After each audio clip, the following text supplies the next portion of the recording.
Comment parler du vêtement, de ses interrelations avec le corps, sans aborder la notion d'uniforme? Il y en a un tas d'uniformes. Le sujet de l'uniforme est passionnant, mais excessivement vaste. De l'école jusqu'à la vie professionnelle, en passant par les régimes totalitaires, dont on parlera tout à l'heure, trop vaste pour tout envisager. Alors pour l'aborder ici, j'ai choisi un habit emblématique, le bleu de travail. Symbole du monde traditionnel ouvrier, avec la casquette. Il en est un archétype, même s'il semble aujourd'hui un petit peu en recul chez les jeunes, qui lui préfèrent dans le monde ouvrier le jean et le t-shirt. Disons peut-être par là qu'ils ne se reconnaissent plus dans les valeurs corporatistes des anciens. Ça, ce serait un vaste débat, mais que l'on laissera en d'autres lieux. Jérémy Brucker, historien spécialisé en histoire contemporaine, en a fait le sujet de sa thèse de doctorat et en a tiré un très beau livre, Avoir l'étoffe. Merci beaucoup, Jérémy Brucker, d'avoir quitté votre Touraine d'adoption particulièrement chère à mon cœur, et je salue les Tourangeaux ici dans la salle, pour nous rejoindre et nous faire partager le fruit de ce travail passionnant. À vous la parole. Bonjour à toutes et à tous. Avant de commencer, je me dois de faire un petit commentaire sur cette superbe photographie, puisque je n'imaginais pas à quel point elle aurait pu être utilisée pour faire un format A0 devant tout le monde. Elle a été prise durant la trêve des coiffeurs pendant le Covid, et j'ai pris cette photo dans l'ascenseur avec mon t-shirt avant d'aller faire un footing. Et à l'époque, on avait le droit de sortir 1 heure. Donc j'avais une attestation dans une poche, et comme je voulais courir 1h15, une deuxième attestation dans l'autre. C'est filmé ou... Voilà, pour commencer, je me permets par ailleurs d'avoir une pensée particulière pour tous ces ouvriers, ces ouvrières du 19e siècle. Et heureusement, ils nous ont quittés maintenant, puisque je pense qu'il nous ferait les gros yeux de voir un bleu de travail dans un colloque sur le corps et ses parures, puisque le travail salit et le bleu de travail servait avant tout à protéger.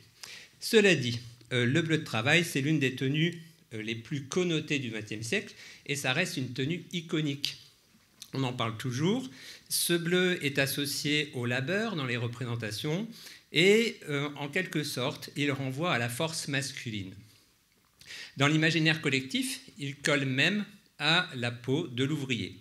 Alors le type d'image que vous avez à l'écran, c'est la salle des pendus, comme on dit dans le Pas-de-Calais, qui signifie en quelque sorte la fin de la journée de travail, contribue à fixer dans l'imaginaire l'idée que le bleu, c'est un vêtement de peine. Alors cette scénographie composée d'une multitude de bleus ne doit cependant pas cacher le problème des sources sur un tel sujet, puisque l'historien du vêtement est confronté au problème des sources matérielles. L'objet en lui-même, la plupart du temps, a disparu, et lorsqu'il est conservé, qu'il a été transmis dans les musées, on ne retrouve que des pièces neuves qui n'ont jamais été portées. Lorsque le vêtement a été porté par un travailleur ou une travailleuse, eh bien, l'histoire de celui qui les a portés et encore moins ses mensurations ne sont connues, ce qui est aussi un problème, puisque vous savez que notre corps subit des variations en volume et en masse en permanence. Donc on se contente de l'image du vêtement, et cet objet banal, finalement non spécifique, fait parfois son entrée au musée, en étant complètement détourné de sa fonction première. Alors ici, vous avez une œuvre de Nadia Sabourin qui le met en scène tel qu'il a pu être déposé après une journée de travail. Elle rend ainsi hommage aux travailleurs, et finalement, le spectateur se projette certainement plus avec ce type de mise en scène qu'avec un habit porté sur un porte-manteau. C'est peut-être l'une des fonctions d'ailleurs des mannequins que de servir de porte-manteau déambulant lors d'une présentation d'une collection. Cela dit, en regardant cette image, eh bien, on convoque des gestes que l'on a dû faire soi-même. Alors, dans ce contexte, il s'agit de voir comment un objet a pu porter un système de représentation aussi puissant, incarner un imaginaire au point d'être considéré comme l'uniforme des ouvriers. Alors, sans grande surprise, étant prof, j'ai fait un plan en 3 parties, mais je vous rassure, il n'y aura pas d'interrogation à la fin. Alors, premier point, pour aborder cette question, je vous propose de revenir au fondement de cette tenue mythique et de voir dans quelle mesure, finalement, il y a une normalisation d'un bleu éclectique. Alors, en réalité, il y a des panoplies vestimentaires pour des protections corporelles masculines très variées. Alors, quand on parle de bleu de travail, il s'agit avant tout d'un vêtement pratique et sa fonction première est de protéger son corps. Alors, il y a une grande variété de pièces. Essentiellement, en France, on s'aperçoit que le bleu de travail est composé d'un bourgeron et pour le bas, vous avez la cotte ou le pantalon avec des fibres plus ou moins solides. Et lorsqu'on lit les catalogues, eh bien, on s'aperçoit qu'il y a une diversité d'appellations pour nommer ces pièces vestimentaires, mais on ne parle jamais de bleu de travail à la fin du 19e, ni d'ailleurs au début du 20e siècle. Ici, par exemple, vous avez le modèle chez Braillon du protecteur ou... alors, attendez, c'est peut-être pour la diapo après. Oui, il y a le pratique, le protecteur. On aura la combinaison états-unienne plus tard. Toujours est-il qu'il s'agit d'une protection corporelle contre les coups, contre les agressions extérieures, contre la poussière. Donc, c'est un vêtement utile. Alors, les fabricants vont produire une somme d'innovations à la fin du 19e et au début du 20e siècle pour en faire des vêtements de plus en plus protecteurs. Il y a d'ailleurs toute une réflexion. Il y a toute une réflexion sur les systèmes de fermeture, puisque c'est bien là que se joue la protection. Sinon, vous avez les poussières qui se glissent au niveau de la ceinture, sinon les produits liquides qui peuvent être dangereux. Donc, pour protéger les vêtements du dessous et la peau, on combine les vêtements, on les assemble pour couvrir le haut et le bas. Souvent, et dans les premiers temps, on coud simplement une chemise sur un pantalon. Et vous avez ici les débuts de la combinaison qui va se développer à partir des années 1910. Donc, à la fin du 19e siècle et au début du 20e siècle, c'est un vêtement protecteur au travail qui devient une norme et qui va habiller et protéger le corps des travailleurs, les hommes, dans un univers moderne, c'est-à-dire l'espace de l'usine très salissant. Alors, cette protection est devenue au fil du temps, évidemment, sa fonction première jusqu'à nos jours, puisque le bleu de travail, à l'heure actuelle, correspond à l'équipement de protection individuelle. Alors, revenons maintenant à la question de la couleur.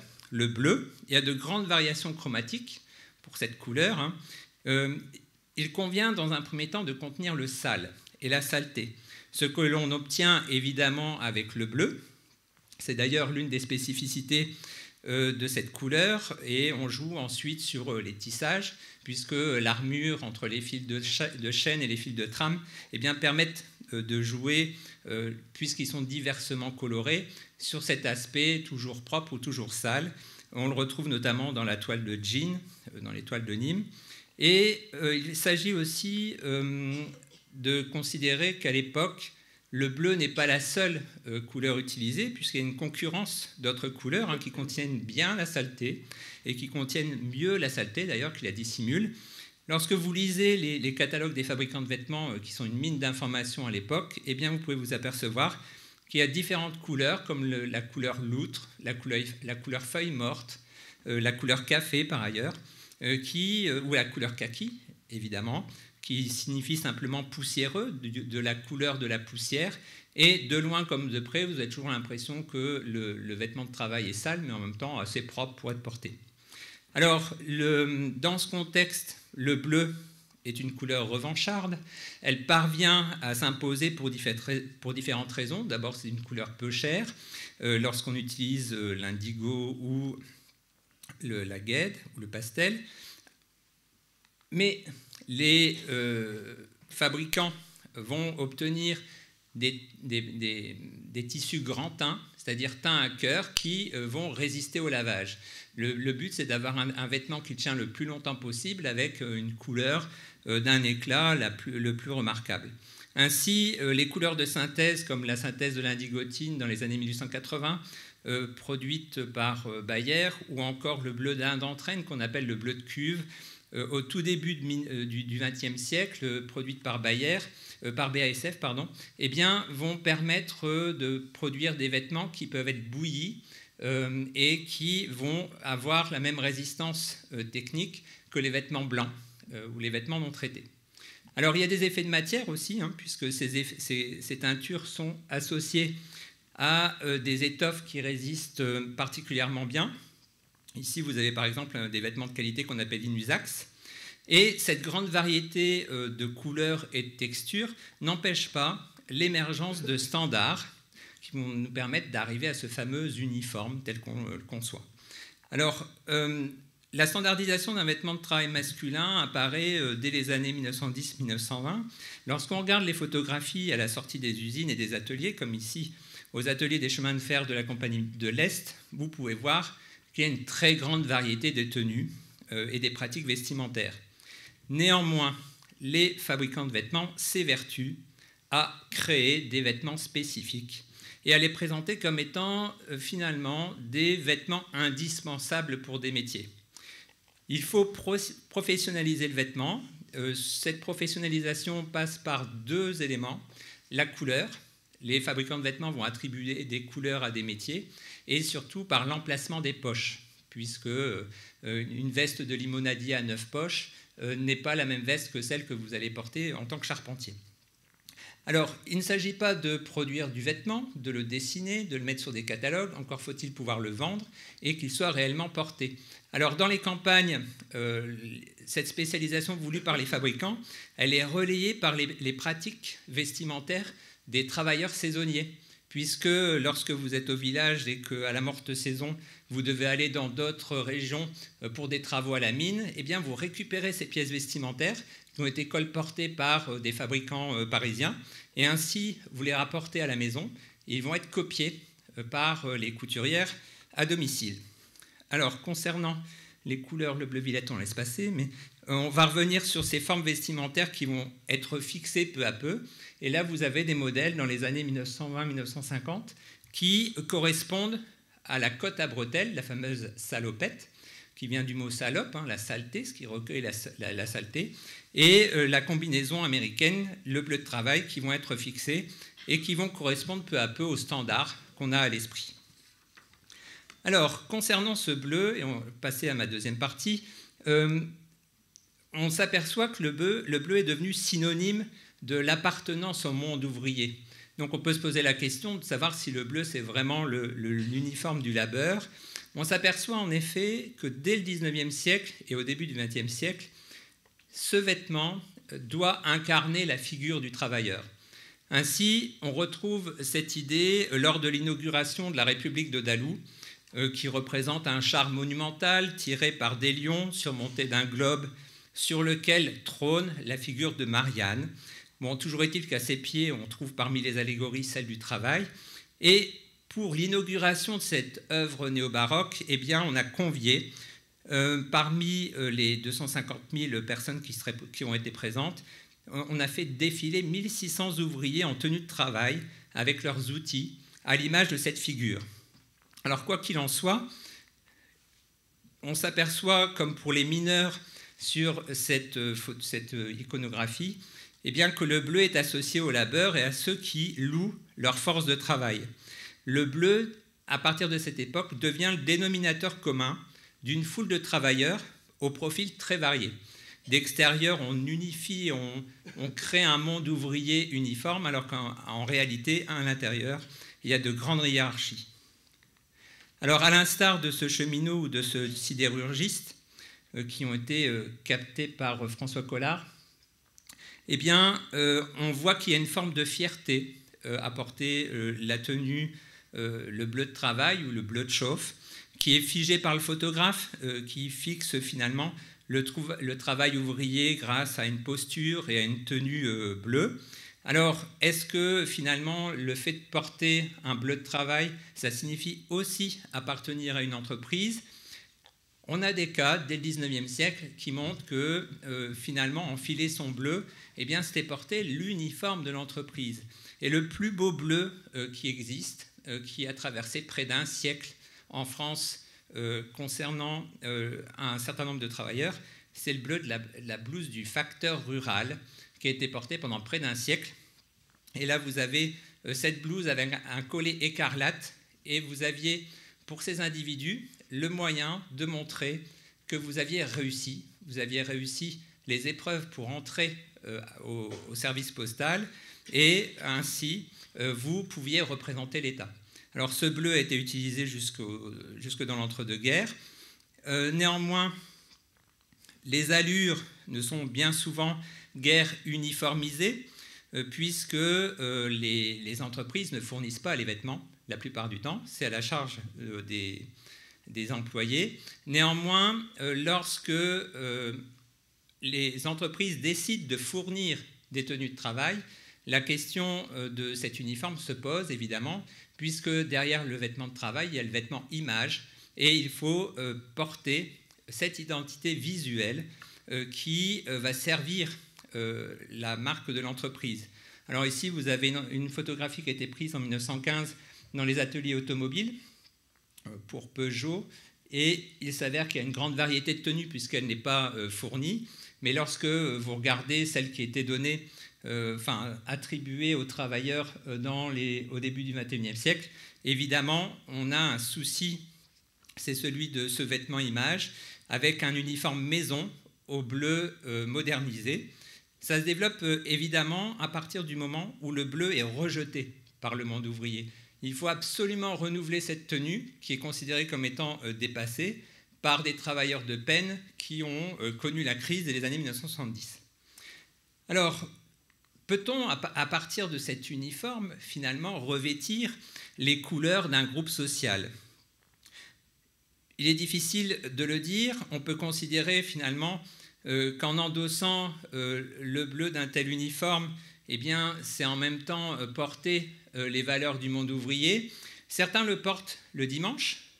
Vous pouvez regarder le dernier personnage rangé de droite qui porte une blouse lors d'un mariage, mais il s'avère que lorsque vous achetiez votre vêtement de travail bleu, votre blouse, vous l'utilisiez comme vêtement du dimanche dans un premier temps, et dès les premières usures, eh bien, il servait de vêtement de travail au quotidien.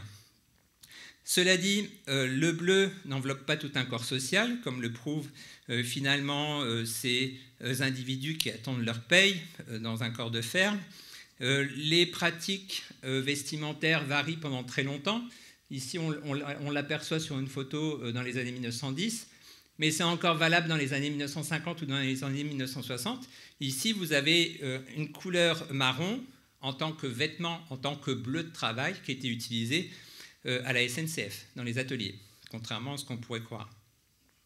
En fait, le bleu en tant que bannière vestimentaire et sociale d'un monde ouvrier pour les travailleurs de force, c'est le fruit d'une très longue construction sociale, économique et culturelle. Et finalement, le lexique qui est employé par les fabricants de vêtements en est le reflet ou la manifestation, puisqu'on constate qu'il y a un lent glissement sémantique concernant la dénomination de ces vêtements. Lorsque vous achetiez un habit de travail à la fin du XIXe siècle, les fabricants de vêtements le nommaient par la qualité des étoffes. Par exemple, on achetait un coutil. Peu après, au début du XXe siècle, on a commencé à classer ces vêtements par forme vestimentaire. Je vous ai montré le pratique, je ne sais plus quel autre type de vêtements il y avait, mais le pratique, le bourgeron par exemple, ou la cotte, permettent de classer les vêtements. Et dans l'entre-deux-guerres, on commence à appeler ces vêtements non plus par la qualité de leurs étoffes, ni par leur forme, mais par leur couleur. On commence à vendre du bleu de travail dans les années 1900-1930, et on sait que c'est pour répondre à des normes formelles, textiles, qualitatives, pour protéger le corps des travailleurs. Alors, on peut voir que l'uniforme produit de nombreux effets. D'ailleurs, il y a des effets sur les désirs charnels et les fantasmes, mais on peut voir aussi que l'uniforme produit des effets de genre ou subit les effets de genre, et ce sera l'objet de mon troisième point, puisque lorsqu'on regarde le vêtement, là je viens de vous parler du bleu de travail pendant un quart d'heure, il me semble, on a surtout parlé des hommes. Finalement, endosser cet uniforme, est-ce être un homme? On le constate et on l'a vu sur de nombreux clichés, on supporte les valeurs ouvrières et masculines avec ce type de vêtements, la force, le courage, la virilité, qui sont renforcés par la fierté de porter la cotte. D'ailleurs, ça correspond à un ensemble de critères physiques qui étaient retenus par le ministère de la Guerre à la fin du XIXe siècle, et qui étaient entretenus par l'imaginaire collectif aussi pour déceler les indices de masculinité qui étaient repérables à une haute taille, ce qui correspond à peu près à moi, des yeux vifs aussi, une voix forte, je ne sais pas, les épaules larges, je vous renvoie à la communication de Damien Delille, avec les manches gigots, ça ne me correspond pas du tout, et une taille dégagée, on ne sait pas ce que c'est, mais voilà les critères qui permettaient de repérer un homme viril à la fin du XIXe siècle, selon le ministère de la Guerre. Alors, quoi qu'il en soit, cet habit suggère leur activité, leur vigueur, leur force, leur résistance à la fatigue et à la souffrance. Ainsi, les travaux difficiles, dangereux, en usine, sont une affaire d'hommes. Et cet imaginaire, bien évidemment, est relayé par les arts et le cinéma en particulier, avec des figures iconiques comme Jean Gabin ici, qui peuvent incarner ces idéaux. Mais on les retrouve aussi grâce aux jouets. Là, vous avez des poupées qui sont fournies aux jeunes filles. Vous avez le petit mineur, par exemple, des années 1950, qui est enveloppé d'un vrai vêtement en tissu. Et finalement, cette poupée, elle véhicule les codes de la masculinité et de l'identité ouvrière. Alors que si vous lisez Germinal, vous vous rendez bien compte que de Catherine et de la féminité de Catherine, il n'y avait que son chignon.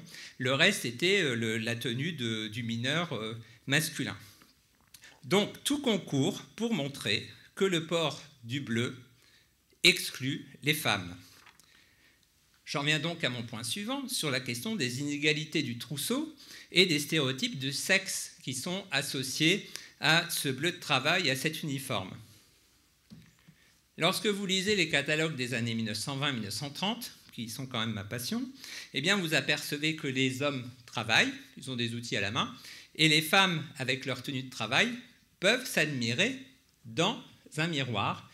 Ce miroir qui vous permet de vous regarder en pied depuis les années 1860-70 et qui se développe à la toute fin du XIXe siècle dans les maisons cossues, et c'est un objet de convoitise. À l'heure actuelle, c'est l'iPhone, mais à la fin du XIXe et au début du XXe siècle, c'est d'avoir une armoire avec un miroir pour vous voir de la tête aux pieds. Bon, toujours est-il que cette tenue, cette considération des femmes et de leur travail, elle correspond évidemment à l'imaginaire du temps. Lorsque vous regardez et vous lisez le dictionnaire des professions de Charton, il écrit ceci. La femme, dans quelques conditions de position et de fortune qu'elle se trouve, a une profession naturelle, appropriée à ses forces et à ses facultés, celle de gouvernante de son ménage et d'éducatrice de ses enfants. On est en 1882. Lorsque la femme doit travailler, il préconise alors la couture, parce qu'elle exige, et vous l'avez vu avec la petite souris tout à l'heure, le moins d'apprentissage possible, elles l'ont fait en 10 minutes, ou n'en exige pas du tout, d'autant que l'aiguille est là, n'est ni rare ni chère, ne réclame ni force ni savoir, ne demande que des doigts agiles et de bons yeux. Voilà ce qu'on écrit en 1884. Mais en 1882, en réalité, il s'avère que les femmes ont toujours travaillé. Et il est d'ailleurs, mais il est impensable que ces femmes endossent un bleu de chauffe. Chauffe, le bleu de chauffe étant la couleur qu'on atteint lorsqu'on fait chauffer le métal, et vers 650 degrés, vous avez un bleu tout à fait particulier. Et comme le cheminot mettait le charbon dans la locomotive, on a associé la couleur au bleu et aux vêtements, pour le coup. Mais il n'a rien de chauffe dans son aspect physique et chromatique. Donc, lorsqu'on regarde les statistiques, en 1910, il y a 2 millions de femmes qui travaillent dans les usines. Et il y a 7,5 millions de travailleuses. Donc, il y a un décalage entre la pratique et les représentations. Et que font-elles? Elles endossent des tenues masculines. Ici, on a une photographie qui a été prise en décembre 1914, qui est envoyée par le propriétaire de l'usine. Et on s'aperçoit, il l'écrit d'ailleurs à sa fille, à l'arrière, vois-tu, j'ai embauché des femmes, et elles sont en combinaison d'hommes.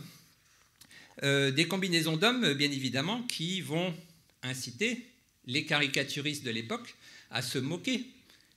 Non seulement les femmes n'ont pas leur place dans le monde ouvrier, et ici, dans La Baïonnette, par exemple, on s'en moque. Jean Villemot fait dire, par exemple, à ce monsieur accoudé au bar, « Et ton homme, qu'est-ce qu'il fait pendant tout ce temps-là » Et elle lui répond, « Mon homme, il s'occupe de la maison, il remaille mes bas de soie. » Donc on passe son temps à moquer les femmes, et avec la peur d'une masculinisation du corps de ces dernières, puisque si elles se glissent dans une tenue imaginée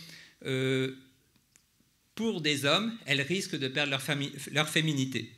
C'est d'ailleurs pour cette raison qu'on va imaginer le bleu au féminin, et ce sera mon dernier point, avant que je me fasse tirer les oreilles.